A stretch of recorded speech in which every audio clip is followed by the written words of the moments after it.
Format numerology. நம்ம நிகழ்ச்சியில் நிறைய தகவல்களை ஒவ்வொரு நிகழ்ச்சியிலையும் நிறைய கொடுத்துக்கிட்டே இருக்கிறோம்.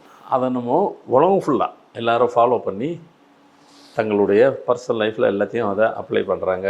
அது மட்டும் இல்லாமல் நான் பார்த்த வரையும் எனக்கு நல்லா தெரியுது, இந்த நம்மளுடைய நிகழ்ச்சி நம்மளுடைய ப்ரோக்ராமில் நிறைய மெசேஜ் கொடுக்குறதால அது அப்படியே ஸ்ப்ரெட் ஆகிட்டு நல்ல விஷயத்தை சொல்லும்போது நிறைய பேர் அதை ஃபாலோ பண்ணி அவங்க ஃப்ரெண்ட்ஸு ரிலேஷன்கிட்டலாம் சொல்கிறாங்க. அவங்க என்கிட்ட அதை பார்த்துட்டு சொல்கிறாங்க, ஐயா எனக்கு தெரிஞ்சவங்க சொன்னாங்க, என் ஃப்ரெண்ட்ஸு சொன்னாங்க, ஃப்ரெண்ட்ஸு தான் மேக்ஸிமம் சொல்கிறாங்க, நான் பார்த்துட்டு கூப்பிட்றேன் அப்படின்றாங்க. ஸோ நல்ல பரவாயில்ல, நல்லா ஸ்ப்ரெட் அவுட் ஆகுது, ரொம்ப சந்தோஷம். நல்ல விஷயங்களை கொடுக்கும்போது மக்கள் அதை ஏற்றுக்கு தானே ஆகிறாங்க. அதுமாதிரி நிறைய தகவலை, நிறைய விஷயங்களை, நிறைய மெசேஜை நம்ம கொடுத்துட்ருக்குறோம். இன்றைக்கி என்ன கொடுக்க போகிறோம் அப்படின்ற பார்த்தால், நம்மளுடைய பெயரில் உள்ள எழுத்துக்கள் ரொம்ப அவசியம். ஒரு எழுத்தோடு இன்னொரு எழுத்து எப்படி இருக்க வேண்டும், அந்த எழுத்துக்கள் கோர்வையாக இருக்க வேண்டுமா, அந்த ஒலி சவுண்டு எப்படி இருக்க வேண்டுங்கிறது ஒரு 2 டிப்ஸு. அடுத்து கிராஃபாலஜி பற்றி கொடுத்துட போகிறோம். முதல்ல இது வந்துட்டு கோர்வைக்கு மட்டும் ஒரு எழுத்து சொல்லிடுறேன், அப்புறமா கிராஃபாலஜி போயிடுறேன். இந்த எழுத்துக்கள் வந்துட்டு சொல்லும்போது சவுண்டு ஒலி தான் முக்கியம், வெறும் நம்பர் மட்டும் கிடையாது. அந்த சொல்லும்போது சவுண்டும் ஒலியும் மேல் நோக்கி போகணும். வனிதா ஆ சவுண்டில் போகணும், அவ்வளில் போகணும், மேல் நோக்கி போகணும். சில பேர்லாம் பார்த்திங்கனாக்கா, அதாவது அப்வேர்டு, டவுன்ஃபால், ஈவன் 3 மேட்டர் இருக்குது. ஈவன்னா சமமானது, இன்னொன்று டவுன்ஃபால் கீழ் நோக்கி போகிறது, கீழ் நோக்கி போகிறது, மேல் நோக்கி போகிறது சமமானது. உங்களுடைய பெயருடைய ஒலியும் சவுண்டும் 3 விதமாக பிரிக்கப்படுகிறது. கீழ் நோக்கி, மேல் நோக்கி, சமமானது. நான் சொல்ல வர்றது மேல் நோக்கி வைக்கிறதுக்கே முயற்சி பண்ணுங்கள். இதில் எஸ்பெஷலி வந்துட்டு பெண்களுக்கு தான் வந்துட்டு இந்த சவுண்டு ஒலி ரொம்ப தேவைப்படுது. ஆண்களுக்கும் தேவை, அவங்களுக்கு ரொம்ப. ஏன்னா அந்த ஹார்ஸ் பவர்னுடைய இது வந்துட்டு பேலன்சிங் வந்துட்டு, நான் போடுற சீக்ரெட்லாம் சொல்லிக்கிட்டு இது வரைக்கும் நான் எதை சொல்லலை, எல்லாத்தையும் சொல்லிட்டேன், பரவாயில்ல. ஆண்களுக்கு ஒரு கைண்ட் ஆஃப் போடுவேன், பெண்களுக்கு ஒரு கைண்ட் ஆஃப் போட்டுட்டு அதை வந்துட்டு அந்த சவுண்டு மூலயமா தூக்கி காம்பன்சேட் பண்ணிடுவேன். அதை வைக்கிற டேக்டைல்ஸ் தான் அது அப்படி தான் வைக்கணும், அப்போ தான் கரெக்டாக இருக்கும் அது. ஏன்னா இப்போ ஹஸ்பண்ட் ஒய்ஃப்னு இருக்காங்க, ஹஸ்பண்ட் ஒய்ஃபுக்குனுடைய அந்த பேலன்ஸான லைஃப் தேவைப்படுதில்ல, லைஃப்பில் பேலன்ஸிங் ரொம்ப தேவைப்படுதில்ல. அப்போது அது எப்படி பேலன்ஸ் தேவைப்படுதோ அந்த பேலன்ஸு இந்த பேர்லேயும் நான் வைப்பேன், அப்போ அது கரெக்டாக இருக்கும். ஒரு குழந்தைக்கு பேர் வைக்கிறேன்னா அந்த குழந்தை டேட்டா பார்த்து ஹைலி காம்ப்ளிகேட்டட் இருக்குன்னாக்கா அந்த பேரை நான் கரெக்டாக வச்சாதான் அந்த குழந்தை பேரை கூட குழந்தையும் க்யூட்டாக இருக்கும், சேம் டைம் வந்து பேரண்ட்ஸுக்கு நல்ல க்ரோத் இருக்கும். இது வரைக்கும் சோஃபார் நான் அப்படி தான் வைப்பேன்.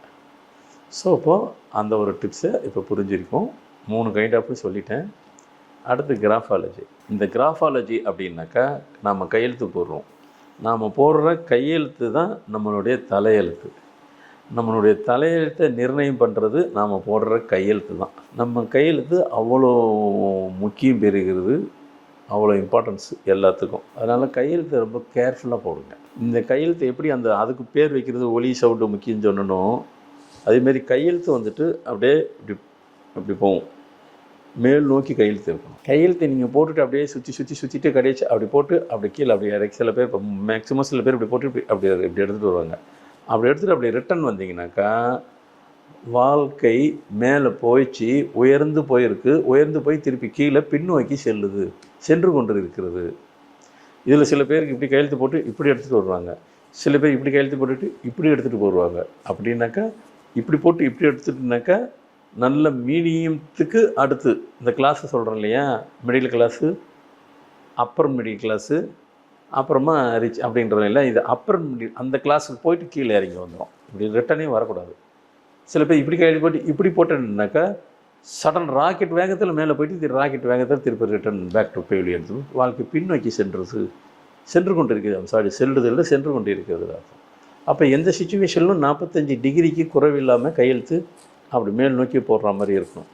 இருந்துச்சுன்னா உங்கள் கையெழுத்து வந்துட்டு உங்கள் லைஃபு எந்த இடத்துலையும் வந்துட்டு அப்படியே அசையாமல் அதே நோக்கி மேலே போய்கிட்டே இருக்கும், எந்தவித டிஸ்டர்பன்ஸ் இல்லாமல் இருக்கும். ஸோ கையெழுத்து அவ்வளோ இம்பார்ட்டன்ஸு. இந்த கையெழுத்து நீங்கள் போடுற கையெழுத்து நீங்கள் உடனே இப்படி கையெழுத்து போட்டிங்கன்னா உடனே இன்றைக்கி எதுவும் நடந்துடாது. எந்த விஷயமும் இப்படி கையெழுத்து போட்டு நான் இப்போ இப்படி போட்டு சரியாகல அப்படிலாம் பேசாதீங்க.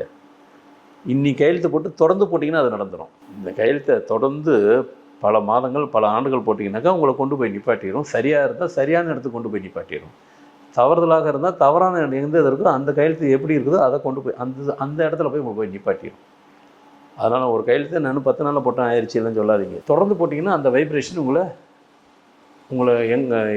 சரியாக போட்டால் சரியான இடத்துக்கு போகும், தவறாக போட்டிங்கனாக்கா தவறான இடத்துக்கு அழைச்சிட்டு போயிடும் வச்சிங்களா. அதனால் கையெழுத்து கேர்ஃபுல்லாக போடணும். அது ரொம்ப இம்பார்ட்டன்ஸ் பாரு எல்லாத்துக்கும். சரிங்களா?